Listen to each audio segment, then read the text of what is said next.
Welcome. So now is the Q&A and kind of a dialogue portion. Part of what we've been doing all year with the Democracy Lab is talking and thinking together and using dialogue. So these amazing presentations didn't just pop out of the air. They've been thinking about them, and we've been talking about these concepts and thoughts all year. So now's a chance for you all to ask a question of any of our panelists, or to just say something that stood out to you, and then we can think together about it.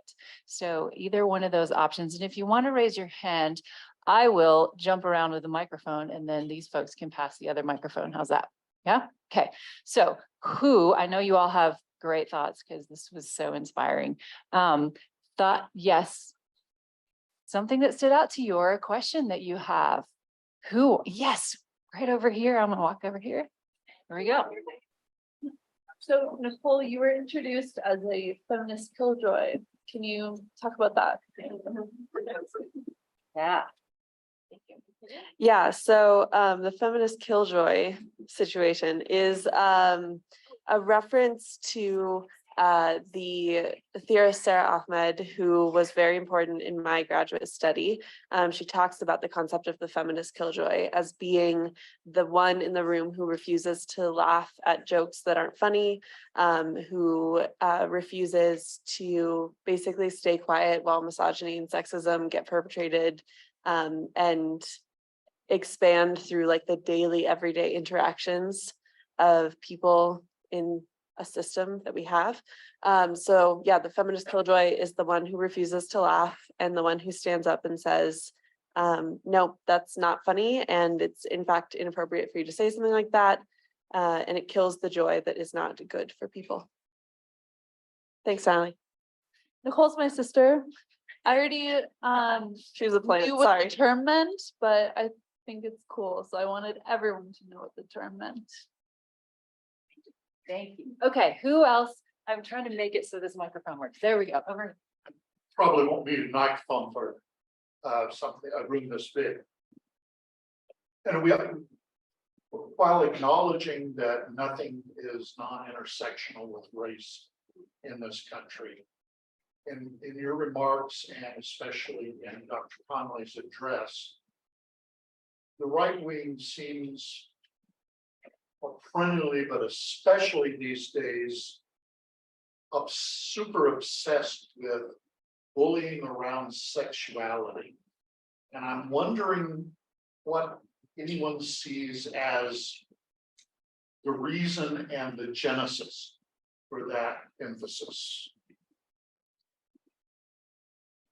Thanks for the question.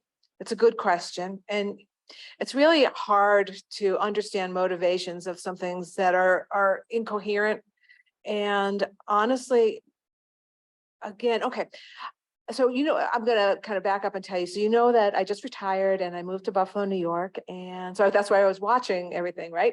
However, I had opportunities in New York, and one of them was to kind of go hear speak Nicole Hannah-Jones, right? The author of the 1619 Project.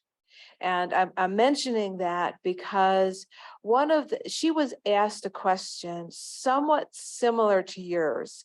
And her answer, I thought, is a good answer for so many of these really exceptional questions. And her answer was, don't try to, or it's really hard to give coherence or to give logic to that which is solely performative. And right? Isn't that an interesting response? And I don't want to take credit from her and use it as my own, but I think it is a really interesting response, because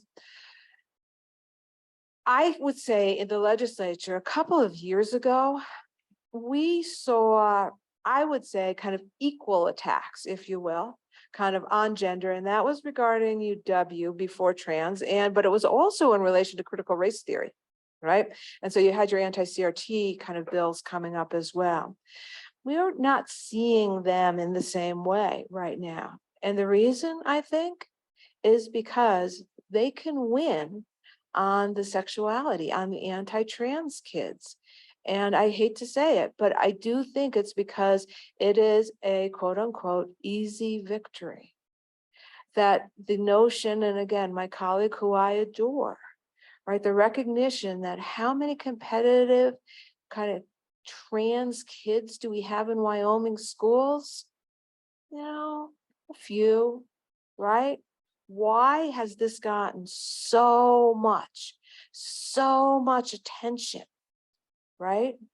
When there are so many issues of importance that impact so many kids. Suicide prevention, right? I mean, we can talk about substance abuse, gateways, right? I mean, we can talk about so many of those things that we need to be paying attention to, and we are not. And why? It could be because they can win. And it says so much more to me, in the same way that the abortion debate, I think, is really about women. I think this is really much more about the roles that people should be playing. And trans kids, non-binary folks, queer people in general have successfully challenged the heteronormativity. And that is scary. I could be wrong, but they're all nodding and I really like them and agree with them, so. Yeah, yes, the panel can ask questions and make statements too. Well, if it's okay, I want to introduce Jasmine and Lilly, who are joining us. Yeah, round of applause. Thank you. They're some incredible leaders who went to that conference in Charlotte. And we just heard Cathy talking about how there's more issues that affect young people than perhaps what the legislature is passing bills about. Do y'all maybe, not trying to put you on the spot, but you're on this panel and you're incredible speakers. Do you maybe want to talk about a couple issues that affect you as young people here in your community? Sure. Of course. And thank you. So I think like being at the high school, you see a lot of different people and like a lot of diversity. And then you have like the kids that you're like scared of because you know they aren't cool with diversity. And you're like, I'll go this way, bye. And so like, I feel like seeing those kids and like knowing that they are going to judge you for X or Y reason is like a very key part of at least my high school experience, because like I'm shy and I'm not somebody that will like defend myself. I'm somebody that will like just take whatever I'm thrown at. Is that right? Yeah. Okay. And so I feel like a lot of these issues that students face aren't actually known by the adults that we're like supposed to rely on. And I think that's kind of scary almost as a high schooler that's like just trying to get to college. And so like, if that makes sense, yes, that is my response. I have to say definitely the fear. I agree with her. Sometimes when I'd be like in my GoPo class, which is government and politics, being the only colored kid and then like having all these other people and like they're expressing their opinion, I have the fear to stand up for mine because it's one person against 15.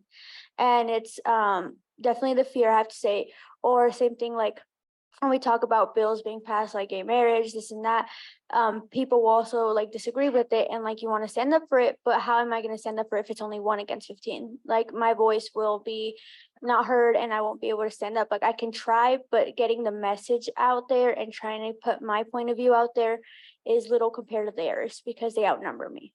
So. There's like, sorry, I'm gonna add more. There's like things that you know you can't talk about because it's just like it poses a risk to your own safety. Like, if I may use an example, my mom has an electric vehicle and I keep that pretty under wraps because like Wyoming, coal, yay, and it's not very yay for me.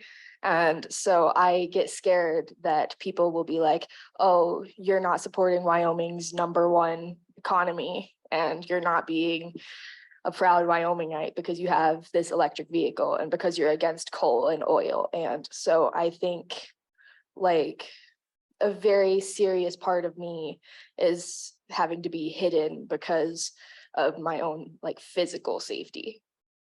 And like also adding on, I went to the Standing Rock protest in 2016. I was in 4th grade and I got like I would work at the kitchens on the Standing Rock camp, and I would work for like 10 hours straight.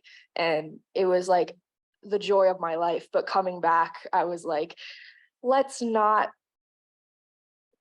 display this to the world. And so like I have my water protector tattoo that my dad was like, you're a water protector, be proud. But I like hid it in a place that nobody can see. And so it's like, it's there, but it's hidden so that I can stay safe. And I feel like that's something that I would love to see addressed in a legal sense, because I don't feel like kids should have to fear safety just for being different. Other questions, thoughts? So this was incredible. Thank you all so much.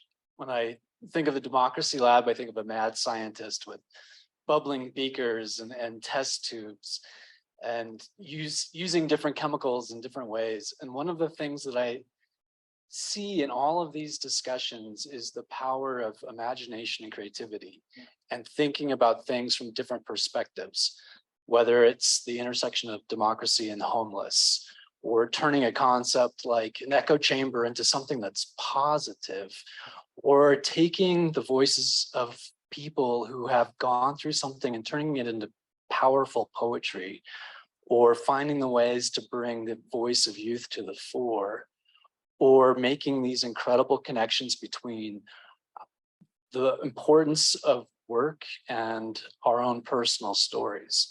So there's this theme of creativity, and I would tell Cathy, I think she's wrong that she has the creativity of a gnat. She is incredibly creative. So there's this thread of imagination in democracy and creativity. And I guess my question for the group is, how do we inspire more inspiration in our communities to come together to solve complex problems?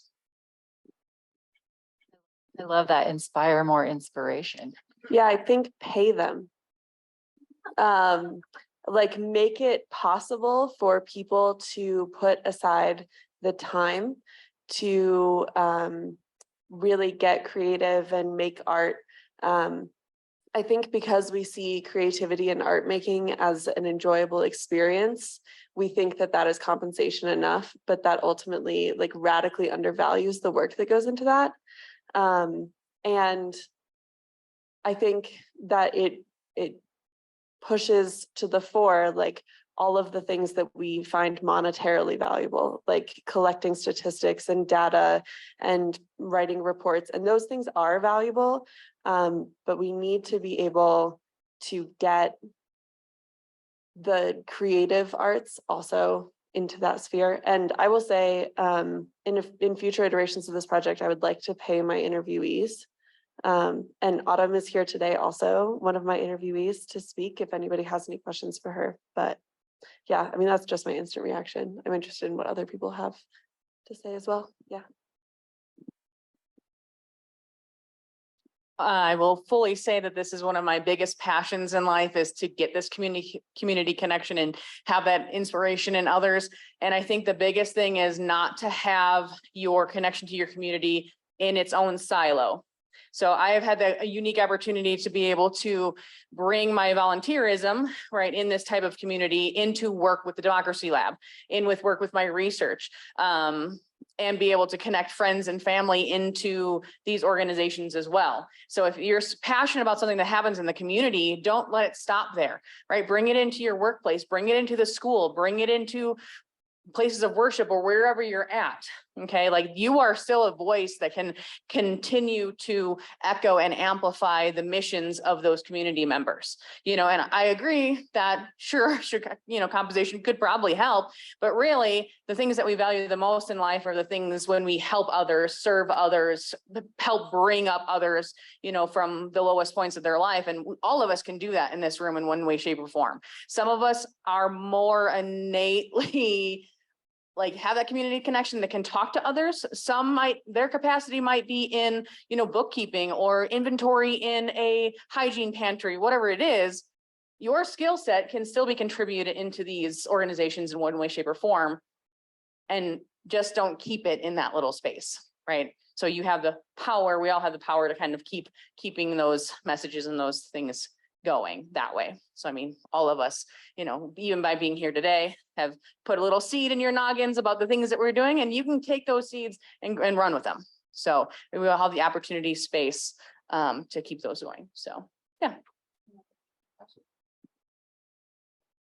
Thank you. And Scott, your question is good, although I want to just take it in a slightly different direction based on our wonderful student participants and hearing your really honestly compelling and sad kind of commentary, to tell you the truth. And so I think what's important for all of us is to not retreat. And I think right now it is a safe thing. It is almost a necessary, if not a safe thing to do. It's safe and necessary. And that concerns me greatly. It concerns me greatly that you have had those feelings for you since you were in 4th grade, that you have gone through kind of school, kind of hiding a tattoo, hiding an experience that for you was transformative. I mean, I spoke about, those things that happened to me. I mean, I don't know why I remember them, right? But I certainly remember them. You certainly are going to remember the choices that you made, right, throughout your entire childhood. And that I think is really important. And I want to thank you for sharing those experiences with us. You just did it. You just did it publicly. And we are there, and we're there for you, right? With you and for you. But I am concerned that honestly, a rational response to what's going on right now is retreat. And that concerns me greatly. And I would like to encourage us all to think about ways to avoid that. And that, again, is both personal and collective. Okay, we have a question from the chat on Zoom. There's people on Zoom watching this. You may not have known that, but okay, so this is a question for Cathy. Microphone. First of all, thank you for your excellent, courageous service to the Wyoming State Legislature. Yay! This session, we started to hear some of our legislators loudly proclaim that we are not a democracy. Republican Hegeman exclaimed that we do not live in a democracy, we live in a republic, at the outset of the U.S. House debate last fall. What do you make of the philosophy and/or intentions behind these claims and their possible consequences? Great. Do you know who is asking the question? Millward Simpson. Okay. Hi, Millward. Millward is and has been an incredible Wyoming citizen in so many different capacities. I'm not 100% sure. Conservation Alliance these days, is that it? Do you know where Millward is? Anyone? Plant stewardship organization. Oh, okay. And he's the chairman of Wyoming. All right.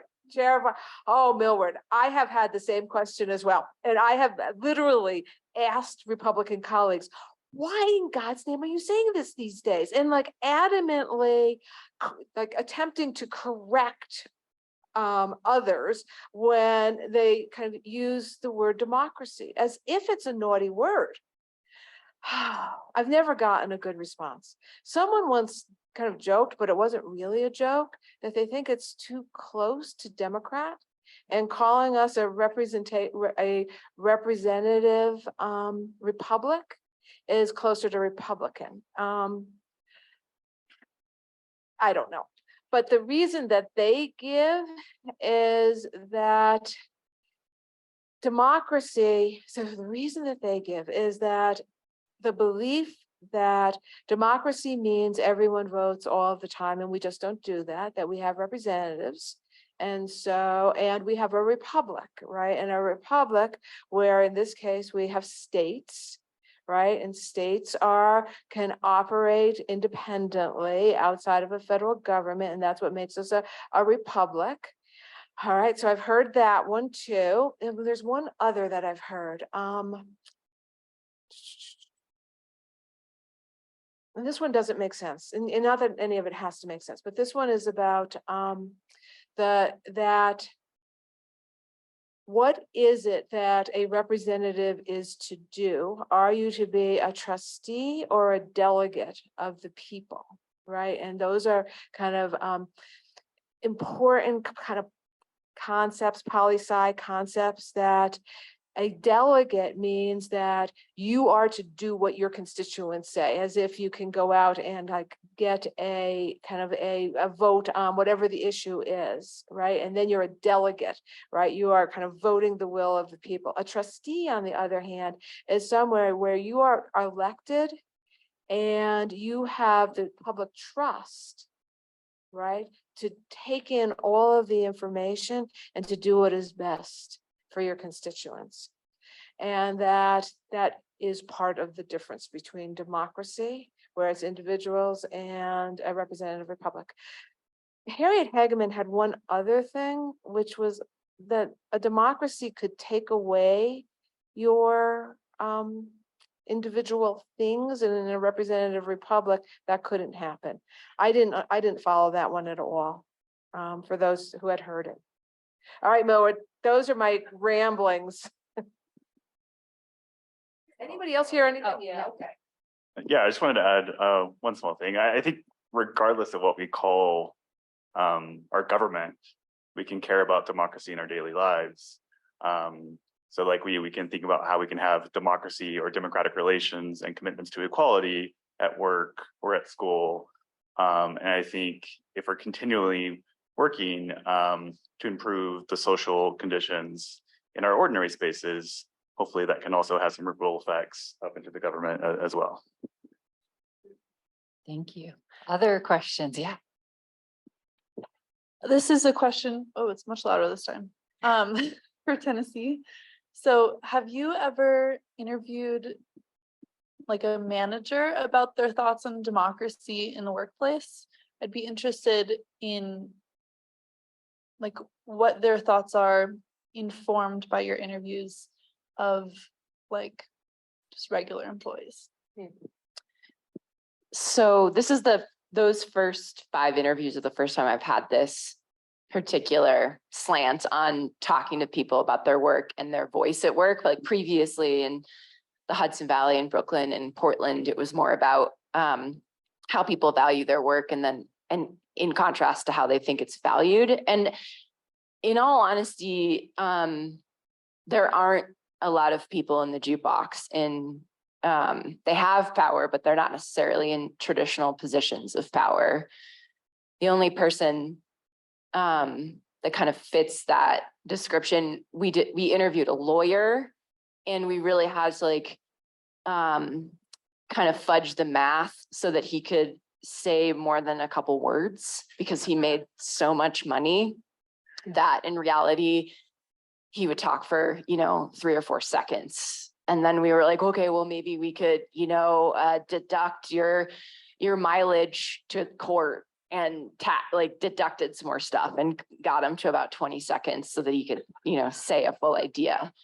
But I do think that that's a blind spot, that I haven't talked to managers and gotten their perspective. So thank you for that, because I feel like moving forward with the project, I could do that for sure. I wanted to, this sort of like idea about the question before about sexuality and gender, and why that's so under attack. I think this is just like my gut, but I would say that maybe gender is one of the first ways that individually I felt subjugated before I could talk, right? But while I could hear, without my consent, pronouns were used. And so, for me individually, I feel like that's the first time that I was slotted into a system that, in order to deviate from that, would be a really intentional decision and a real stepping out from what everyone else was doing, and a stepping away from decisions that were made about me. And so I think that that's possibly under attack, because it's sort of the building blocks for how we learn to just go with the program, for whatever that's worth. So, yeah, just a thought. Thank you. I'd like to ask you guys, what do you feel is the role of decorum in protecting our democracy?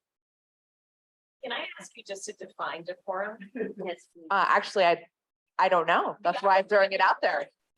Decorum, if you don't know what that word means, can you? So we're hearing a lot about this in the news lately, you know, the idea of maintaining decorum as an elected official in a position of power, and how you speak or represent a community. And we see that doesn't have a clear definition in our state houses. Got it. So how you might act on the floor.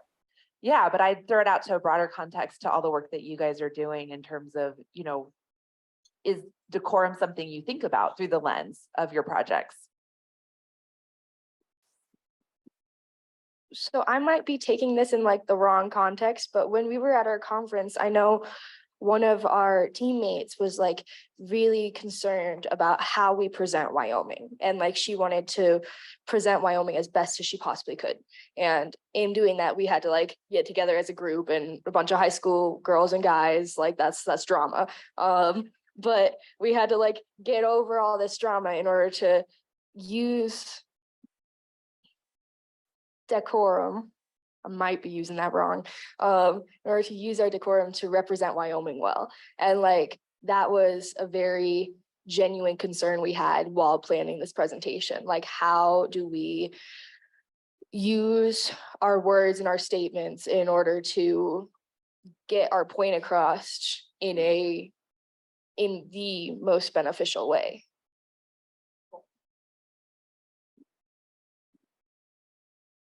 You know, I think about your question, and on maybe a political scale, it seems that there are different rules for what that looks like on how you should behave and present yourself based on your identity in the public sphere.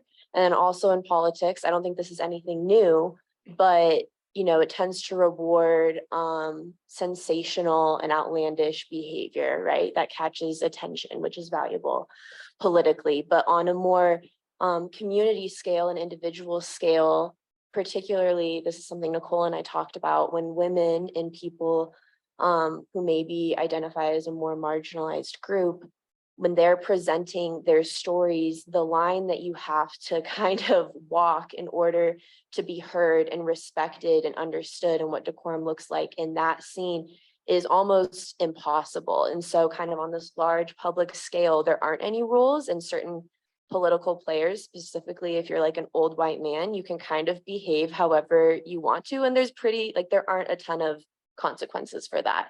And then the voices, sort of like what you were talking about, that we really need to hear and echo back and validate their stories. We have all of these rules for how those stories and thoughts and ideas need to be presented if we're going to take them seriously. And I think that has sort of been an unspoken social rule that we've had for a long time, and maybe a norm that we need to make sure we question when we're hearing those stories, because I think a lot of times, no matter what your identity is, your reaction is going to be holding those people accountable in maybe an unfair way.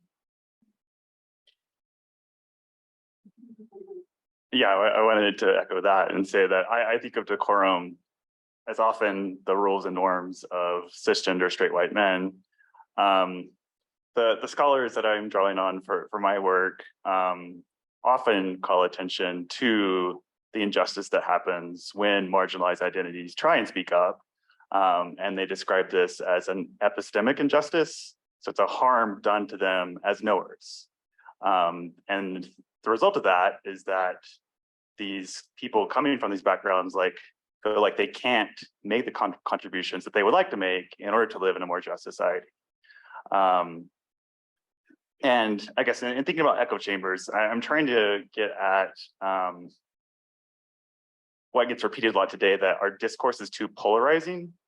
In some cases, yes, but often when people say that, they're asking people to sort of like relax their views on what they take to be a very deep injustice. And I don't think that needs to happen, because as Cathy has said, then we're sort of like sacrificing ground.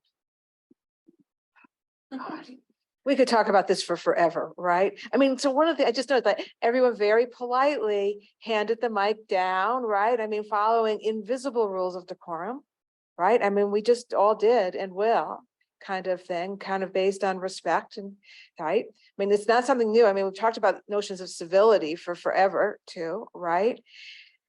And then you have, and that's, we can talk just locally, Carly Provenza has been attacked for not following rules of decorum on social media. Anthony Bouchard became her biggest advocate. The guy here, who came here and harassed, 18-year-old UW students for being in favor of gun control, right? So, it's how do we think about kind of these different examples when wanting to be kind of polite, thoughtful individuals who also recognize injustice and marginalization. And it's really hard. I also don't think we do it alone. Which is too bad, because, if any one of us could be queen or king of the day or whatever we want it to be, we probably would, right, be all happy about it. This is more of a comment which everyone should feel free to respond. And this is on the Zoom question about democracy. And I think part of the answer to why democracy is, they're doing a hit job on it, like woke and enlightenment, et cetera, is elitism, in the sense that the core of Jeffersonian and original democracy in this country was about the commons, things that the people held in common. And there has been a huge amount of effort toward privatization and stripping the commons from people, whether that's land or resources or water or whatever. And I think it's elitist to say we're a representative democracy if the context is, we know what's best for you, fall in line. Thoughts, responses? I mean, it's extra hard when, as we've talked about in many of our responses so far, the people saying we know what's best for you, fall in line, do not have any overlap with my experience, or have very little overlap with my actual experience of what it is like to be a person in the world. So, I mean, I think it's something that came up in a lot of the interviews that I conducted, that the people who are in power do not understand on like a visceral level what it is like to be a person who has had their bodily autonomy violated. And so many of the policies that we see get made just display a shocking lack of understanding of that. Yeah, especially in the state.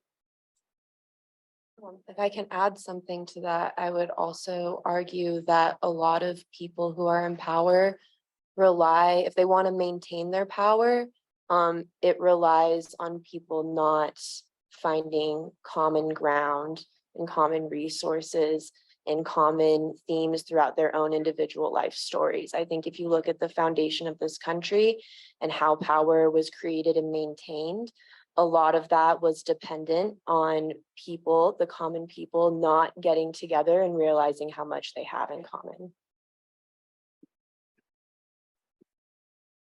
An added connecting comment. I think this kind of goes back to one of the stories that Nicole told earlier today, is that it's very easy to victimize groups of people who have already been victimized. And wholeheartedly, if we, can't stand together, there's no connection in that voice or those resources. And similarly to our stories before, if we have issues where we feel like we need to hide and recede and, tuck away in the darkness because we don't have that. These are the opportunities to do that, to create more of those commons, to come together, to have the singular voice, the singular resources, whatever the case is. So I think that alone is a pretty connecting concept of the things that we've kind of already covered. So pretty cool. Thank you again so much. This has been really great. My question is, I'm curious, what's in your projects and in the research you did, what surprised you? What did you find that you were not expecting to find, or complicated your own ideas about your topic? I know Tennessee just mentioned a blind spot in her project. I'm curious if anyone else feels like there was a blind spot in your project, and what questions do you still have, or are you still thinking about or trying to understand about your work? This might be a good opportunity for us to like just go straight down, because I think all of us have those. Mine that comes to mind is that for those of you who are familiar with Family Promise of Albany County, we also have a sister group in Cheyenne, right? The Albany or Family Promise of Laramie County. And some interesting things that I have come across in my research and working with them is that there are certain civil reasons why those organizations don't accept their own into their program. So for example, Laramie County will not let people from Laramie County be supported by Family Promise of Laramie County. So we get a lot of those here in Albany County, because thankfully our director is willing to kind of push back on those things and accept those people here. So again, just one of those things that I kind of pushed me back a little bit and just furthered my desire to keep digging in and keep working with these people, keep spreading the word, things like that, that definitely needs further research, further pushback, further advocacy. So that's just one of many, but great question.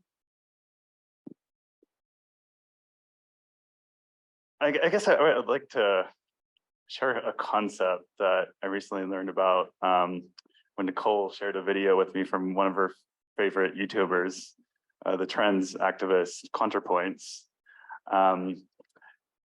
She spoke of toxic centrism.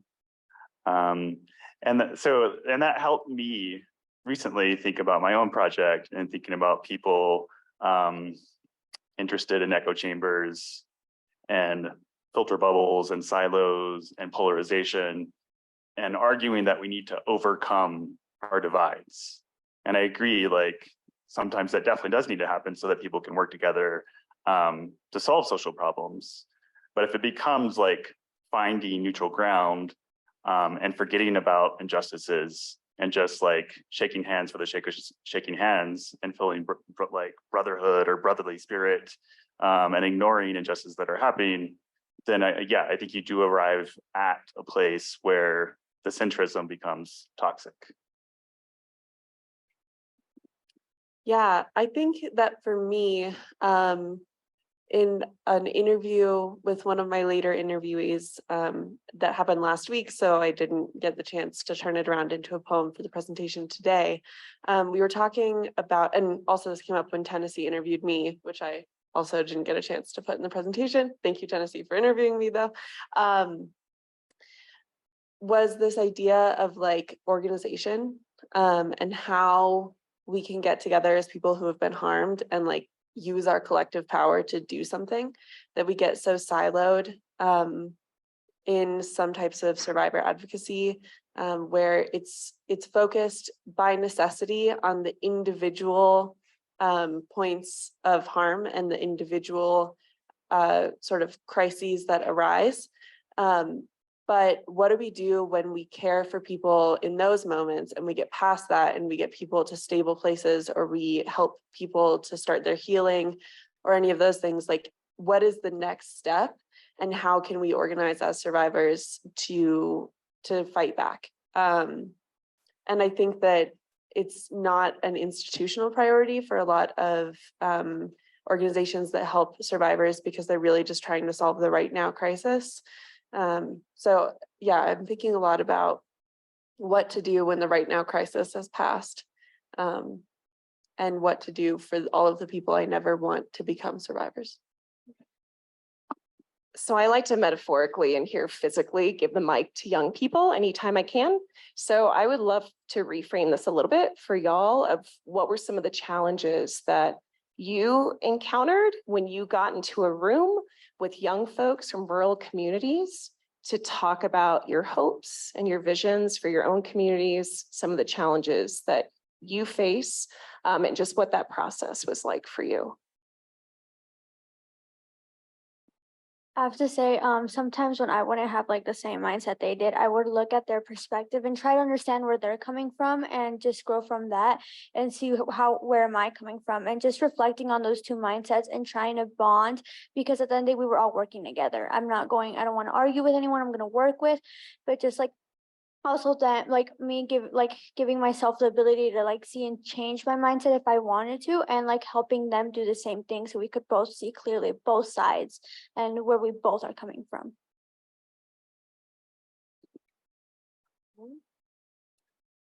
I think a really big challenge for me was like how communicating my needs versus also understanding my peers' needs, because like I don't do public speaking very often. It's not something I'm like super comfortable with. And so I wanted like a script for like, we're going to be in front of 500 people. I would like to have a plan. And I had peers that were like, I want to just like go with the flow. And I was like, please no. And so we had to like find this balance. And I think that was like a really big challenge for me, because I was so in my own mind and in my own anxiety that I struggled to open up and view their perspectives, as Jasmine was saying. And so I feel like that was my biggest challenge, is just like getting over myself in order to see the bigger picture. Thanks, Lily. I think I would just maybe reiterate my, that sort of whole, and, the ideas that Robby, you were talking about, the echo chamber and considering different perspectives and that kind of stuff. I mean, every day as a journalist, my job is about trying to reach out and bring marginalized perspectives to the fore, and trying to foreground voices that are, the people are speaking, but they're not necessarily amplified. And I really appreciate, Cathy, what you were saying about, hard won, and that we have to keep fighting, and just acknowledging that the process is hard. I think that, for me, if I had the expectation that it's easy, that's just such a letdown. It makes me feel like I'm doing something wrong, that I, can't connect with people. And so, in doing this jukebox project, which is artsier than my day job as a journalist, it's still an important reminder of how intentional I have to be to encounter people that I don't already know, that have different perspectives on the world, and just how important it is to do that work. And, this context, it's fun. I'm meeting new people, but I've also had other experiences, looking at,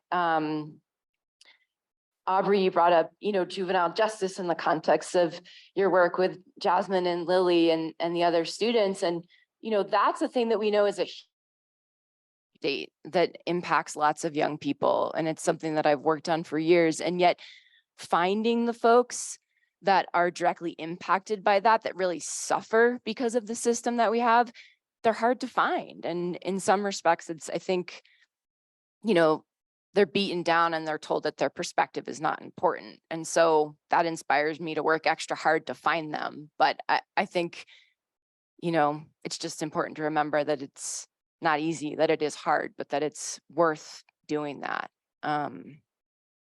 Yeah, and it can be awkward. It means I have to like walk up to perfect strangers and be like, are you having this experience? But the awkwardness is, I feel like it's always worth it. But yeah, I feel like that was a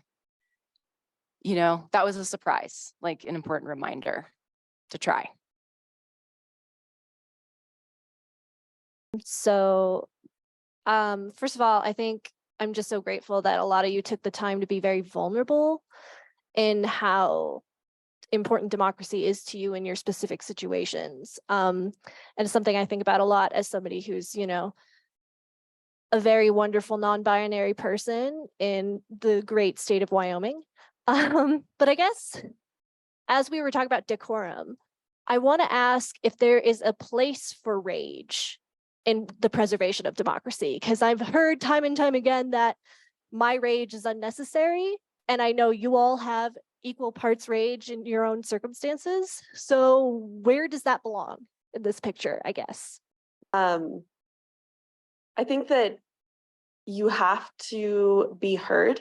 I think I had to be heard by somebody after my assault and when I was reporting. And I don't think I could have gotten through it without having that, those people around me, my fellow feminist killjoys, my sister, my family, my friends.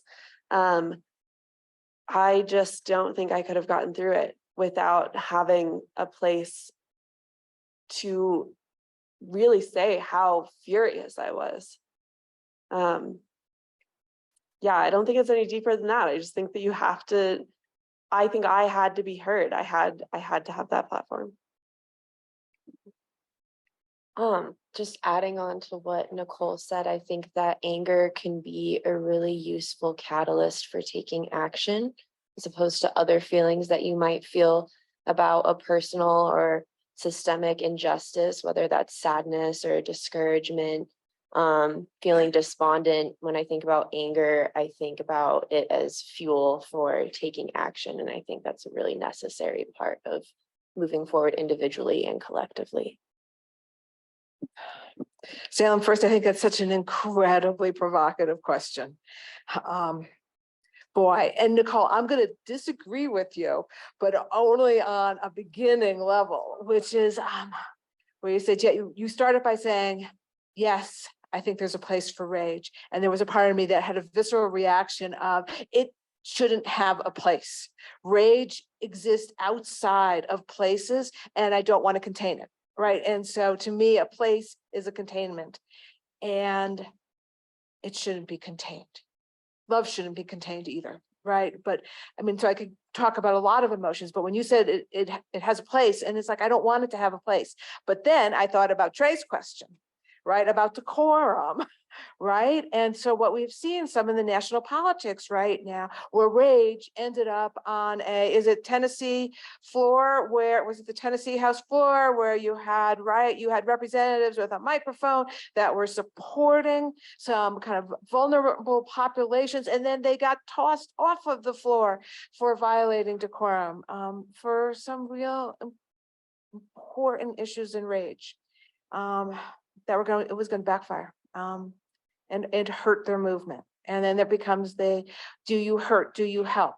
I don't know the answer, Salem, to your question. I don't want a place for it, because it seems to me if you have a place, if you have a container, you are all like in the notion of, oh, I mean, I'm going to be really bad here, really patriotic. Oh, honey, if you just took that and you put it here, right, that's where this rage belongs.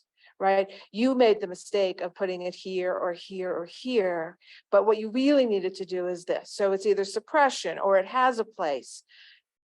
I don't think rage, I don't think love, I don't think so many of these important emotions about being human should have containers. I don't know, though, always how to think about that as my answer with thinking about Trey's question. This I feel is a love, definitely. I don't feel like there's a container for it. However, I come back to both decorum and Robby's echo chamber idea, and the fact that Nicole needed a space to experience that rage with like-minded people that have been through the same experiences, because you can let that rage out in a space where people can connect, where you can talk through those things, and you can be loud and you can be angry and you can be sad, and all the things that can come out. From that echo chamber, from that instance, from that space where you feel good about letting that rage out, you can come to another level of rage, let's say, that might go to a different space, right? It might go to a different chamber outside of that, right? A little bit more, maybe more thought through, a little bit more clear, a little bit more structure, let's say, right? To a different audience, okay? So I feel like definitely there's spaces where rage can be placed, but I also feel that there, just like democracy, there needs to be some kind of thought process, some kind of chamber, some kind of space where those pieces can kind of be let out, be free, but then also thought through logically to figure out where they all fit. That's okay. So I think like when you initially asked the question, I was in my mind saying like, I don't think that rage has a place in like almost public setting in general, because like I have seen so many instances of like anytime a marginalized group expresses any emotion, they're like discredited and like their statement is then undervalued. And so I feel like, and then I think about like the AIM movement that I have like grown up learning about from my dad. And it's like one of my favorite history lessons. And I'm like, well, that was well-placed anger. And so like there's this, I don't know, like there words. There's this scale that you don't know where it's going to land. Like it's still tipping 24/7. And I think my new answer from my initial thought of being no is I don't know. And like, I think, yes, that is my not fully finished thought. Emily was saying, can you tell us what that stands for? It stands for the American Indian Movement. John Trudell was a really big part of it, and he's like my idol. He's I've always grown up knowing that like in Native American culture, because I'm Lakota, when I die, I'm going to the other side camp. And like John Trudell is who I imagine meeting me at the gate of the other side camp. Cause like I want to meet that man, but he's so dead. And so I'm gonna wait till I'm dead too. And yes. Can the educator and me just put a quick little bow on this? Yes, please. So I've been hearing a lot of voice, who gets to be heard, who doesn't, what that looks like. So if it's okay with y'all, I would love to end this. I'm always learning from young people. So can y'all maybe just see us out of this space of what is something that as adults and as allies to young folks, like how should we be listening to young people and how should we be,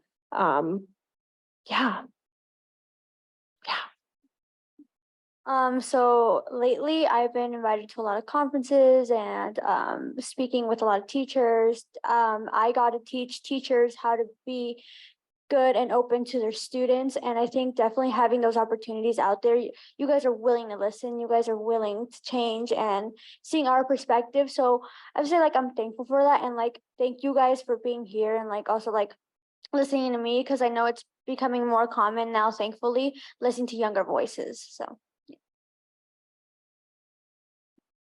I think Jasmine really summed it up really well, because like what I was going to say is that I feel like adults need to be like offering this opportunity to young people that we have been offered, and we are very grateful to be almost like taking advantage of, but like with a better connotation,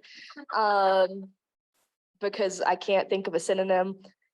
And so like I think being given the opportunity is what has been a really key part of me being able to share my voice, because I don't think I would have done it otherwise.